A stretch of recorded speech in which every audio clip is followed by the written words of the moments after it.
오늘 하나님 말씀 보겠습니다. 요한복음서 1장 14절과 16절부터 18절까지 보겠습니다. 제가 봉독하겠습니다. 그 말씀은 육신이 되어 우리 가운데 사셨다. 우리는 그의 영광을 보았다. 그것은 아버지께서 주신 외아들의 영광이었다. 그는 은혜와 진리가 충만하였다. 우리는 모두 그의 충만함에서 선물을 받되 은혜에 은혜를 더하여 받았다. 율법은 모세를 통하여 받았고 은혜와 진리는 예수 그리스도로 말미암아 생겨났다. 일찍이 하나님을 본 사람은 아무도 없다. 아버지 품속에 계신 외아들이신 하나님께서 하나님을 알려주셨다. 아멘. 우리를 구원하시는 그리스도이시다라는 사실을 누구나 다 인정을 할 텐데요. 그리스도를 기다리는 사람에게는 그리스도의 오심이 정말 기쁜 소식이 됩니다. 굉장히 다행인 소식이 되기도 하고요. 축복이 되기도 하는 것이죠. 왜냐하면 그리스도께서 내게 오시지 않았다면 나 큰일 날 뻔했다 라는 생각이 들어올 테니까요. 그래서 구원하시는 그리스도는 기다리는 사람에게 그 진가가 훨씬 더 많이 드러나게 되겠죠. 거기에 더해서 우리가 스스로 할 수 없었던 것, 스스로 채울 수 없었던 것, 이런 것들을 우리가 할 수 있게 해주시고 또 채워주시고 하는 그런 분이라는 것을 알게 되면 그분은 정말 우리에게 너무나도 풍성한 주인이 되어주시는 것이죠. 사람은 영적인 존재이기 때문에 건강만 좋다고 해서 다 인생이 해결되는 것도 아니고 물질이 풍족하다고 해서 그것만이 다가 아니라는 것을 우리는 누구나 다 압니다. 그러면 영적인 존재로서 만족이 돼야 되고 또 채워져야 한다라는 그 의미는 무엇입니까? 어떨 때 우리는 영적으로 충만하다, 만족한다 이런 말을 할 수가 있습니까? 내가 기분 좋을 때? 그때는 무슨 말인들 못하겠어요. 그러나 진정한 의미에서 영적으로 나는 만족합니다 라는 그런 고백이 나오려면 어떤 일이 벌어져야 되겠습니까? 그것을 설명드리기 위해서 지난 대강절 4주 동안에 인간이 깊이 어떤 열망을 가지고 있는가, 어떤 소원을 가지고 있는가에 대해서 말씀을 드렸습니다. 오늘 그 말씀을, 4번에 걸친 그 말씀을 간략하게 요약해서 복습을 하고요. 그러면 그리스도는 도대체 무엇을 근거로 하고 어떤 능력을 가지고 계시길래 우리를 이렇게 만족하고 채워지게 하실 수 있는 분인가를 우리 한번 생각해 보도록 하겠습니다. 제가 대강절 첫 주일에 말씀드렸던 것은 이것이죠. 어둠을 찾아오신 빛 되신 그리스도였습니다. 기억나시죠? 이 빛 되신 그리스도라는 의미는 우리가 어둠 속에서 스스로 차단되어 있고 그리고 우리의 존재가 마치 아무와도 상관이 없는 것처럼 그렇게 홀로 남겨진 그런 처지를 스스로 자초한 그런 그 조건을 이야기하는 것입니다. 어둠이라는 것은 그런 것입니다. 그러니까 어둠에서는 외로울 수밖에 없고 어둠에서는 무력할 수밖에 없고 어둠 속에서는 그 어느 것도 제대로 볼 수가 없습니다. 깜깜하니까요. 그런데 빛 대신 예수님이 오셔서 그리스도로서 우리를 충족시켜 주십니다. 무엇을 충족시켜 주시냐 하면 인간은 조금 전에 말씀드린 대로 영적인 존재이기 때문에 내가 누구와 연결되어 있다는 것에 대한 상당한 갈망과 그리고 욕구를 가지고 있습니다. 거룩한 욕구죠. 이 거룩한 욕구를 우리는 내가 사랑하는 사람을 향해서 내가 또 잘 안 되는 것을 향해서 좀 이렇게 자꾸 나를 확장시켜서 연결시키고 싶은 그런 우리의 욕구가 있지만 물론 그것은 나쁜 것은 아닙니다. 그러나 우리는 본질적으로 우리는 어디에서 왔는가를 굉장히 많이 생각하는 사람들이에요. 그렇죠? 그렇기 때문에 많은 사람들이 요새 묻습니다. 나는 어디에서 왔는가? 나는 누구인가? 자기 뿌리를 알고 싶고 근원을 알고 싶어 하는 존재란 말입니다. 그렇기 때문에 인간은 늘 물어요. 나는 누구인가? 어디서 온 무엇인가? 그러면은 우리는 그 답을 스스로 찾을 수 있나요? 아무런 어떤 우리의 정보 도움 없이 내가 생각하고 내가 배운 걸 토대로 나의 경험한 걸 토대로 내가 누구와 연결되고 싶다라는 그 열망의 실체를 알 수 있나요? 스스로 알 수 없죠. 그래서 예수님께서는 우리의 근원 되시는 하나님을 소개하시고 그 하나님을 아버지로서 나에게도 아버지이니까 여러분들에게도 아버지이시다라는 그런 메시지를 가지고 그 아버지에게로 이어주시는 그런 역할을 하십니다.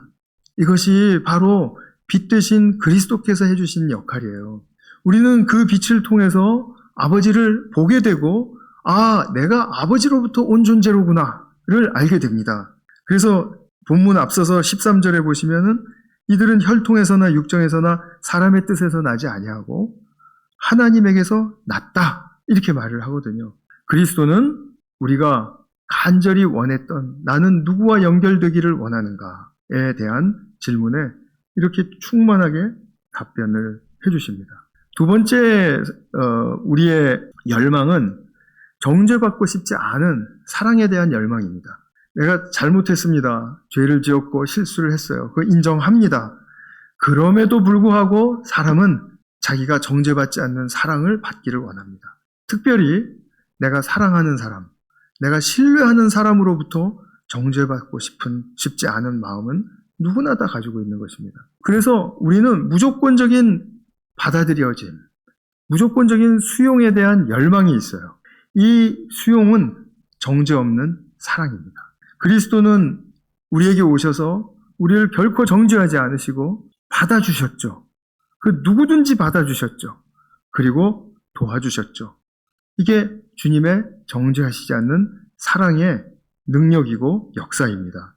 이 정죄받지 않고 싶어하는 우리의 열망을 채워주시는 그리스도이시다라는 것을 말씀드렸습니다. 세 번째로 사람은 누구나 다 자유를 원합니다. 자유를 좋아합니다. 그래서 무엇인가 속박되거나 컨트롤 당한다거나 강압적으로 뭔가 내 권리를 빼앗긴다거나 하면은 굉장히 그것을 불쾌해하고 그리고 그것을 거부합니다. 그러나 힘 있는 자들은 언제나 그런 자유를 빼앗는 것으로 자기의 실력 행사를 하려고 하기 때문에 이 세상에는 그런 일들이 너무나 비일비재하게 일어납니다. 돈도 힘이고 권력도 힘이고 칭찬과 인기도 힘이고 그리고 경험도 힘이고 어떤 경우에는 내가 당신을 돌봐주는 사람이니까 그것이 또 힘이 되고 각종 사람을 억누르고 그리고 컨트롤하는 그런 힘들이 굉장히 많습니다. 이것에 대한 두려움이 우리는 상당히 많이 있죠. 나를 그렇게 할까봐 미리 방어벽을 치고 그리고 세게 나가고 하는 그런 습성을 길러가는 사람들도 많죠. 그런데 그리스도는 이러한 속박으로부터 우리의 내면의 자유를 분명하게 일으켜주시는 분이세요. 그것이 나를 삼킬 수 없다라는 것을 분명하게 가르쳐주시는 분이세요. 그래서 세상이 그렇다 할지라도 나의 영혼과 주님을 향한 나의 사랑은 그 누구도 막지 못한다. 그리고 나는 그 누구를 사랑한다고 결단을 했을 때 그 사랑을 저지할 세력은 이 세상에 아무도 없다. 아무것도 나를 방해하지 못한다. 라는 그런 분명한 확신을 갖게 해주시는 분이 바로 예수님이세요. 그리스도로서 우리에게 일으켜주시는 역사입니다. 그러면 우리는 이 어떤 강요나 속박으로부터 벗어난 그 상태에서 그것이 다한가? 아니죠. 거기에 자유의 두 번째 단계가 있다라고 말씀을 드렸죠. 무엇입니까? 이제는 내가 바르고 선하고 아름다운 것을 선택하는 자유입니다. 선택을 했으면 그 선택한 것에 대한 책임까지도 지는 그런 인간의 인간됨의 모습을 갖추어가는 길을 이 자유를 통해서 가르쳐 주세요. 내가 선택한 것에 대해서 책임지겠다라는 그런 인간의 정말 욕구는 인간을 주체적인 인간으로 세워주는 길입니다. 진정한 주체적인 그런 독립적인 인간으로. 그러니까 하나님께는 우리가 의지하지만 이 세상에서는 독립적인 존재로 살아갈 수 있도록. 그래서 내가 결정하고 내가 책임지고 그리고 내가 나눈다. 내가 누리는 것을 베푼다. 라는 거기까지가 예수님이 우리를 자유를 주시는 목적이다. 라고 말씀을 드릴 수가 있을 겁니다. 네 번째로는 이제 우리는 누구나 다 평화에 대한 열망을 가지고 있다. 이렇게 말씀을 드렸습니다. 당연하죠.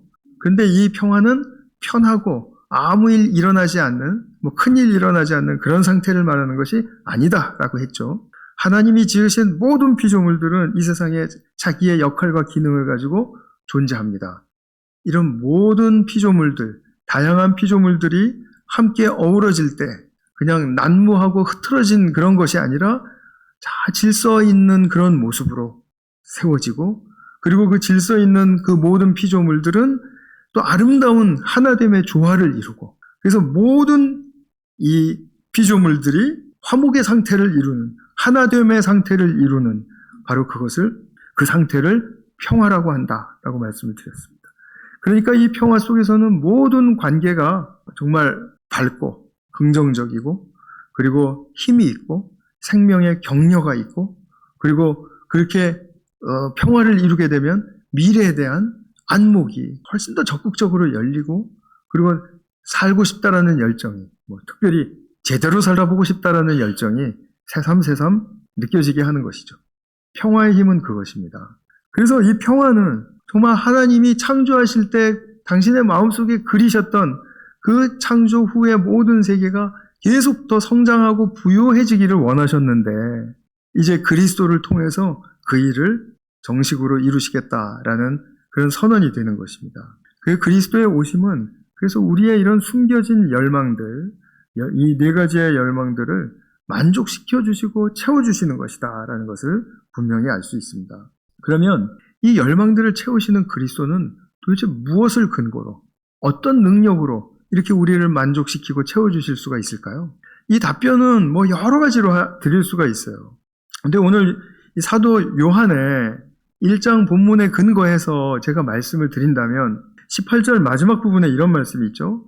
아버지의 품속에 계신 외아들이신 하나님께서 하나님을 알려주셨다. 우리로 하여금 한 창조주 하나님이 아버지인 것을 알게 해주셨다. 인생과 역사의 주관자 되시며 완성자가 될 것을 알게 해주셨다. 이랬습니다.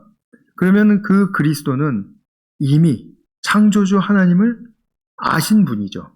하나님을 아는 것, 이것이 그리스도가 우리에게 모든 구원의 일, 완성의 일을 해주실 수 있는 근거가 되고 능력이 되는 것입니다. 어떻게 아는 것이 능력이 됩니까? 알면 아는 거지. 그건 우리의 지식의 수준에서 하는 말씀이에요. 진정으로 안다라는 것은 우리에게 생명에 힘을 주는 통로가 되는 것입니다. 우리 남편이 이렇게 멋진 사람인 걸 어느 날 갑자기 알게 되는 순간 이 사람은 나를 지켜줄 수 있는 사람이라는 것을 확신하게 되는 것입니다. 그 전까지는 확신하지 않을 수도 있어요. 그러니까 세상의 모든 남편들은 내가 알려줘야 돼요. 아내에게. 그래서 말도 잘하셔야 되고, 또 옆으로 세면 안 됩니다.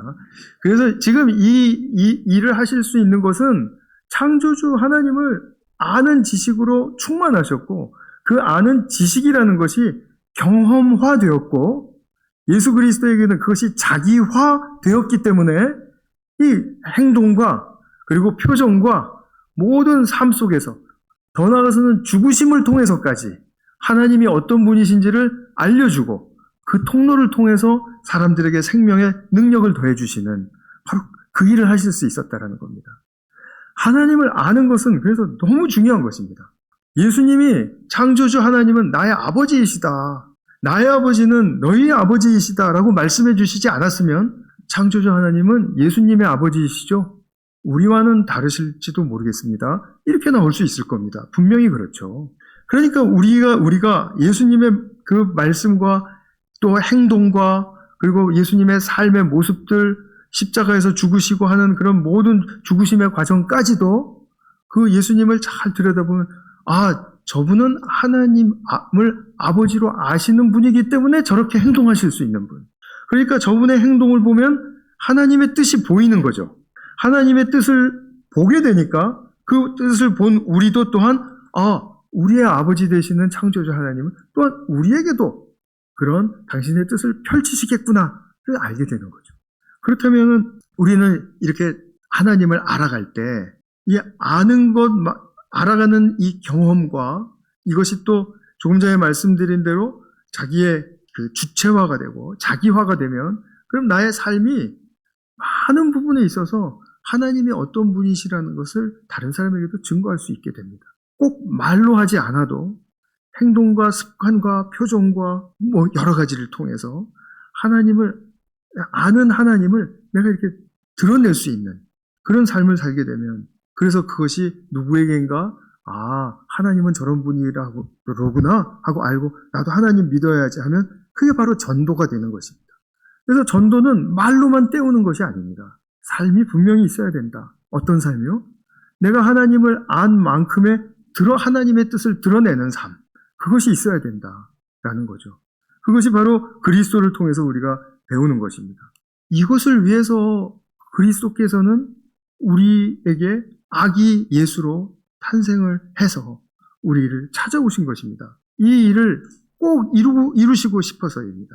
그러니까 앞서서 말씀드린 주제로 돌아가 보면 연결되고 싶은 열망, 정죄받고 싶지 않은 열망, 자유하고 싶은 열망, 또 평화에 대한 열망, 이런 것들을 채워주심으로써 하나님을 아시는 그리스도가 우리의 생명의 주인이 되어주실 때 우리가 그리스도가 누리시는 그 생명을 우리 또한 누릴 수가 있구나.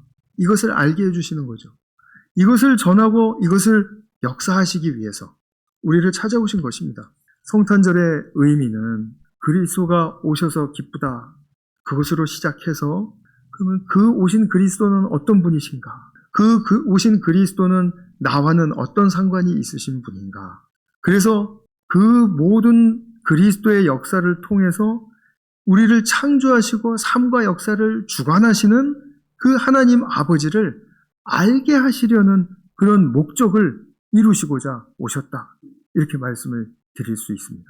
그래서 아버지를 아는 것은 너무나 중요하다는 것이죠. 그리스도께서 오시면은 구약의 수많은 예언들이 성취가 되었지만 그 중에 제가 하나 소개해드리고 싶은 것은 이것입니다. 하나님을 아는 것과 관계하여 이사야서 11장 9절이라든지 하박국서 2장 14절을 보시면 물이 바다를 덮음같이 무엇이? 여호와를 아는 지식이, 하나님을 아는 지식이 어디에? 세상에, 이 땅에 충만하리라.